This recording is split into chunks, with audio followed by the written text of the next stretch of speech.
አንዱ እንደውም ልዩነቱ ቅድም መጀመሪያ ላይ ስናነሳ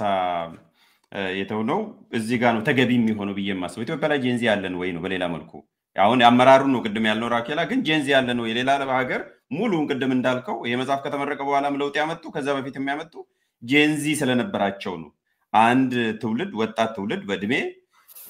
የጋራ ችግር አለን ብለው የሚያስቡና ስታተስ ኮ ሰስቴነብል አይደለም መቀየር አለበት ብለው ያመኑ ናቸውና ኢትዮጵያ ላይ ጄንዚ ይታያል ወይ ከሌለ ለውጥስ ምን ተስፋ አለው ጄንዚ ሳይኖር ጄንዚ አለ ስማ ሳተላይት ቴሌቪዥን በተስፋፋበት ሁኔታ ከ50 ሚሊዮን በላይ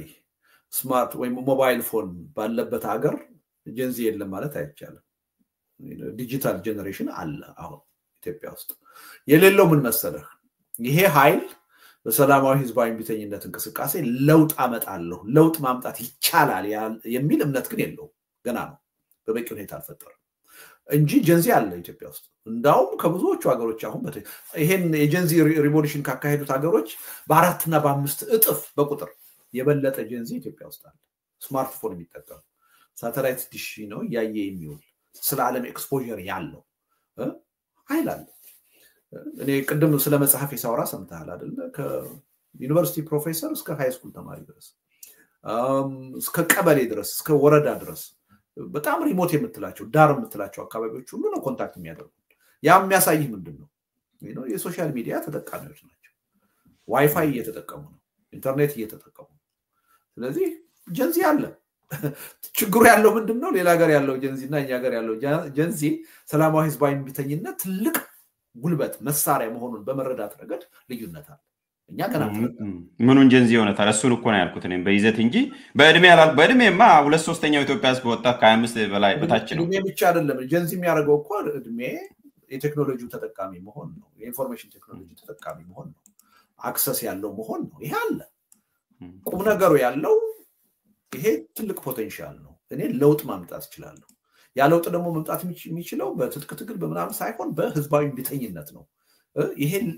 ይሄ ስንት ትልቅ ጉልበት ነው ለውጥ በዚህ ማምጣት ይቻላል የሚለው እምነት ነው የጠፋው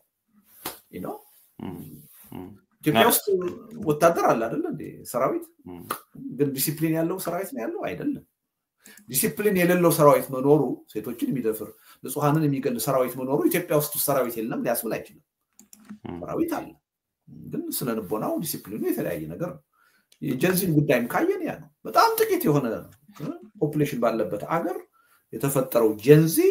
በዚህ አመለካከት በሰላማዊ ህዝባዊ ቢተኝነት የጠነከረ እምነት ኖሮት ይቻላል የሚል መንፈስ አሳድሮ ለውጥ ያመጣ እኛ ግን በሚሊዮን የሚቆጠር ከ50,000 በላይ ሞባይል ወይም ደግሞ የሶሻል ሚዲያ ተጠቃሚ ባለበት አገር ውጤት የሚያመጣ ሰላማዊ ህዝባዊ ቢተኝነት ማድረግ አልቻለም ይሄ ድክመታችንን ነው የሚያሳየው እንጂ ጄንዚ የለም ልንል አንችልም አለ እኔ እሱ ራሱ የዲፊኒሽኑ አካል ነው ብዬ ነው የማስበው በዛው ነው ሰዲዳ ጄንዚ ለመባል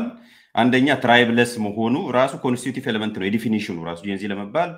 አክሮስ ኢትኒክ የሆነ ከብሔር የዘለለ በአንድነት የሚያምን እንደውም ሱፕራናሽናል የሆነ ሜትሮፖሊታን የሆነ እኔ ባለኝ ግንዛቤ ለማንበብ ሞክሬያለሁ ሁለት ነገሮች ናቸው በዋናነት የሚወስኑት እድሜ ከዚህ እስከዚህ እና ደግሞ የዚህ ኢንፎርሜሽን ቴክኖሎጂ ተጠቃሚ ሆነ ብለው ነው ብዙዎቹ ዲፋይን የሚያደርጉት ከዛ ውጭ ያለው በጣም ሰብጀክቲቭ የሚሆን ይመስለኛል ሶስተኛው እንደውም ወሳኝ ነው ጄንዚ የጋራ የሆነ ሞሮፍ ይሄ ያልተከፋፈለ በጋራ መጻይ እጣፈንታ ላይ የሚያስብ የትራይብለስ ሊደርለስ የተባለው በዚህ መልኩ ነው የሚታየው ለኔ እንደው እንደ አለ በእድሜ ያለ ቅድም እንዳልከው እንስማማለን በሁለቱ እንስማማለን ሶስተኛው ላይ ግን ኢትዮጵያ ላይ በእድሜና ፊዚካሊ መኖሩ እንጂ ጄንዚ አለ ግን ዚ የሚለው ዜሮ ነው ኢትዮጵያ ላይ ጀነሬሽን ዜሮ ነው ያለው ጄንዚ አለ እኛም ጋር አለ ሌላም ጋር አለ ግን ምን አይነት ጄንዚ በሚለው ላይ ግን ያው ዲስክሪፕታንስ ያለ ብለው ነው የሚሻለው ጄን ዜሮ ነው ያልኩት ኢትዮጵያ ያለው በተግባር ጄን ዜሮ ነው ጄንዚው ዜሮ ነው የምታመለክተው ነው እስካሁን ባለው ዜሮ ለማለት ይከብዳል ሞገስ አንዳንድ ጊዜ ስማ የዛ የኦርቶዶክስ ሃይማኖት እንቅስቃሴ 3-4 ቀን መንግስትን ያሸበረው ያንቀጠቀጠው ከየትም የመጣ አይደለም እኮ በሶሻል ሚዲያ ሐሳብ ተለዋውጦ ነው ሰው የለም ልንለው አንችልም የሐኪሞቹ እንቅስቃሴ ተገቢ የሆነ በቂ ድጋፍ ባያገኝም ቀላል እንቅስቃሴ አልነበረም ነገ ሁላችንንም ሰርፕራይዝ ሊያደርገን ይችላል እና ኢትዮጵያ ውስጥ ታይቷል እኮ በቄሮ በፋኖ እንቅስቃሴ 2009-10 ላይ ሶሻል ሚዲያ የተጫወተው ሚና ቀላል አይደለም ትውልዱ ጄነሬሽኑ ወጣቱ ያደረገው ተሳትፎ ቀላል ነገር አይደለም እና ይሄን እንደሌለ ነገር አድርገን መቁጠር ምንችል አይመስለኝም ግን ከሌሎቹ አሁን ውጤታማ የሆነ ህዝባዊ ቢተኝነት ካደረጉት ጀንዚዎች ጋር ልዩነት አለው ልንል እንችላለን በእነሱ ደረጃ ማቹር አላደረገም እነሱ የደረሱበት ደረጃ ላይ አልደረሰም ልንል እንችላለን መኖሩን ግን ጥያቄ ውስጥ የሚያስገባ አይመስለኝም እሺ ከዛው እናስቀምጥ ወደ 45 ቀን ያልከውን አሁን መልስና ወደ ሁለተኛው ነው መጨረሻው አጀንዳ እንሄድ ባጭሩ የ45 ቀኑን ብንወስ ቢሟሉ ማለት ነው ቅድም ባልነው ቅድመ ሁኔታዎቹ ተሟልተው መሰራት ያለባቸው ቤት ስራዎችም በበቂ ሁኔታና ውጤታማ በሆነ መልኩ መወጣት ከተቻለ so provided that 45 ቀኑን በሁለት ነገሮች ጋር ብናወዳደር ብዬ ነው አንደኛ የዛሬ 7 እና 8 ዓመት እንደው በዚህ መልኩ ነው ብለን እንውሰድና የቄሮና የፋኖ ሙቭመንት ኦልሞስት 2 ዓመት ነው የፈጀበት ሰው በተቀናጀ የሆነው ወደ 6 ወር ምናምን ነው ሁለቱ በጋራ ግን ቄሮም 2014 ላይ ነው የጀመረው በጣም የተጣጣፈው 2016 በኋላ ነው ከሬቻው ኢንሲደንት በኋላ ፋኖም እንደዚሁ ከ2016 ጀምሮ ከጎንደር ተነስቶ ሲያቀጣጥል ነበር ቢያንስ በ45 ቀን ሳይሆን እንደው አንድ ዓመት እንኳን አድርገን ብንወስድ ወደ አንድ ዓመት አካባቢ የወሰደበት ጊዜ ነው አንዱ እሱ ነው ሁለተኛ እንደ ጥያቄ የሚያነሱልህ በዚህ አገዛዝ በተረጋጋሚ የሚያነሱ የዚህ አገዛዙ ኔቸር ወይም የዚህ መንግስት ኔቸር ከገዚህ በፊቱም ይለያል ከሌላውም ሀገር ይለያል በእነኚህ ሁለት ምክንያት 45 ቀኗ በ45 ቀን ውስጥ የሚሆን ነገር የመኖር ዕድሉ ጠባብ ነው የሚል ጥያቄ እንሳልና እንዴት ታዋለህ እነኚህ ሁለት ፋክተሮች አልቀበለውም አንደኛ የቄሮ እንቅስቃሴ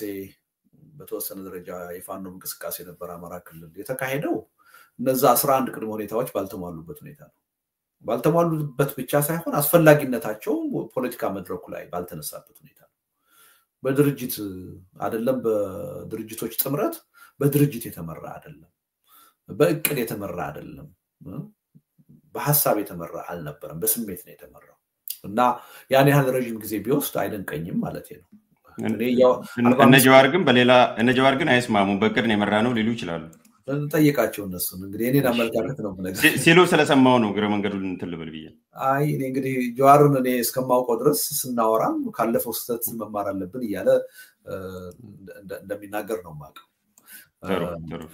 ምክንያቱም በአደባባይ አቀደን ነው ስለሚሉ ነው እሱም ብቻ ኢንተርጀክት ለማድረግ ነው እኔ አላቀዱም ይያልኩ አይደለም እቅዱ በቂ እቅድ ነበር ወይ የፓርቲዎች እቅድ ነበር ወይ በበቂ ጥናት ላይ ተመርኩዞ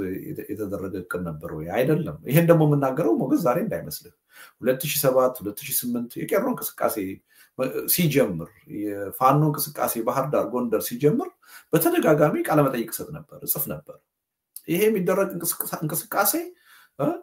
መጨረሻ ላይ ሄዶ ይጠለፋል ወይም ይከሽፋል ምክንያቱም በድርጅት እየተመራ አይደለም በስሜት ነው በዲያስፖራ በሚዲያ በአክቲቪስት ነው እየተመራ ያለው ሄዶ መንግስትን ሊያንበረክክ ይችላል ግን ሊጨናገፍ ወይም ሊጠለፍ ይችላል ድርጅቶች ይሄን የትግል እንቅስቃሴ ፈጥነን በእጃችን ውስጥ ማስገባት አለብን እኛ ልንመራው ይገባል በየናገር ነበር ብዙ ሰው ይስቅብኝ ነበር ምን እንደማወራም አይገባውም ነበር ውጤቱ ግን ታይቷል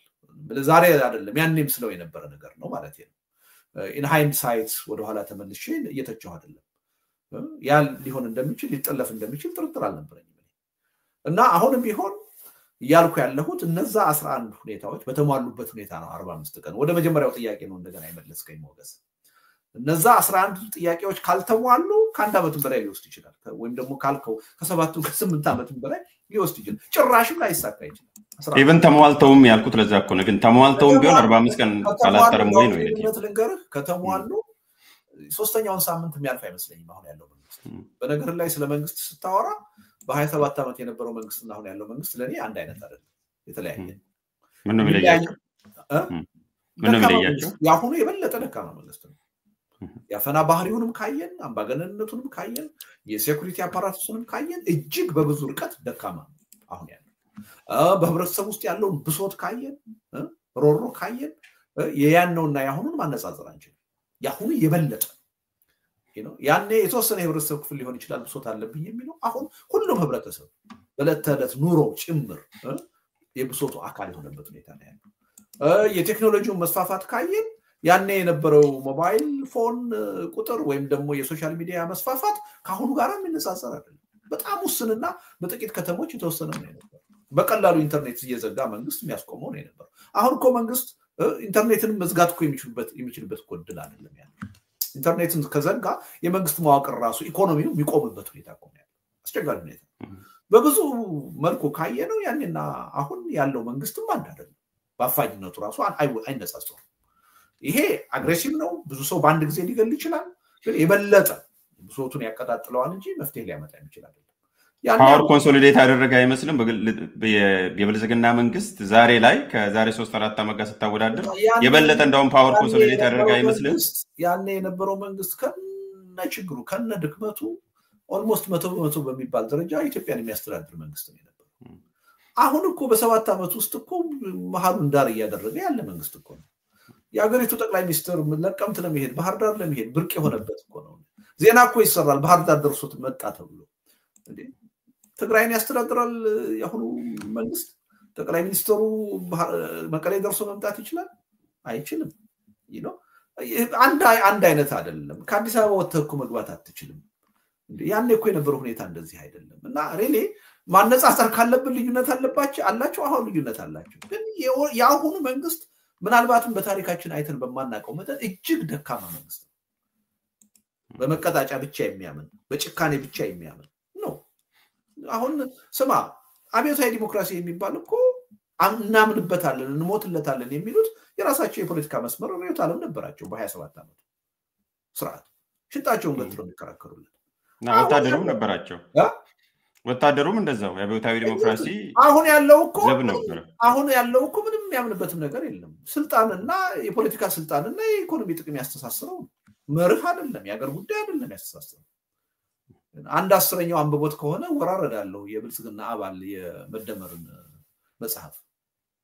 ለዚህ ነው በየትኛው መድረክ አርቲኩሌት ሲደረግ ወይም ሳይት ሲደረግ ማታይ መደመር 4 ቮሊዩም ተጽፏል። ምንም ኢምፓክት የለው። አንዳንዶቹ ትችት የሚያቀርቡትም ሳያነቡት ነው፣ እንዲሁ ዝም ብለው ማድነቅ ስላለባቸው። እና ያ ሁኔታና አሁን ያለው ሁኔታ በጣም የተለያየ ነው። እና ሪሊ እኔ 3ኛውን ሳምንት ይሻገራል የሚል እምነት የለኝም። የመጀመሪያው የትራንስፖርት ማቆም ዘመቻ ላይ መንበርከክ የሚችል መንግስት ነው ያለው። አይተነዋል እኮ በ3 ቀን የኦርቶዶክስ ሃይማኖት ተከታዮች እኮ እንቅስቃሴ እኮ ሲብረከረክ እኮ አይተነዋል። ሳይወድ በግድ እኮ ሄዶ ለመታረቅ ለመሸምገል ሲገደድ እኮ አይተነዋል። ከ3 ቀን በፊት የጠቅላይ ሚኒስትሩ እብሪት የምታስታውስ ይመስለኛል። በእብሪት ነበር የሚናገረው። ሊበላቸው አንድ ኃይል እንደመጣ ሲያዩ ግን በዙሪያው ያሉ ሰዎች ሁሉ ተንጫጩ። ኧረ ይሄ ነገር ይዞ ሊጠፋ ነው፣ አንድ ነገር አድርጋሉት፣ አስገደዱ። ሄዶ መለመን ነው የጀመረው። አስታራቂ ልሁን ነው ያለው፣ ልክ እንደ 3ኛ ወገን። እና ሪሊ አንድ ጊዜ ነገሮች በዛ ደረጃ ከመጡ በኋላ ሊቋቋም የሚችል መንግስት አለ። በአጭሩ ሊሰባበር ሊንከተከት የሚችል መንግስት ነው አሁን ያለው። ጥሩ መልካም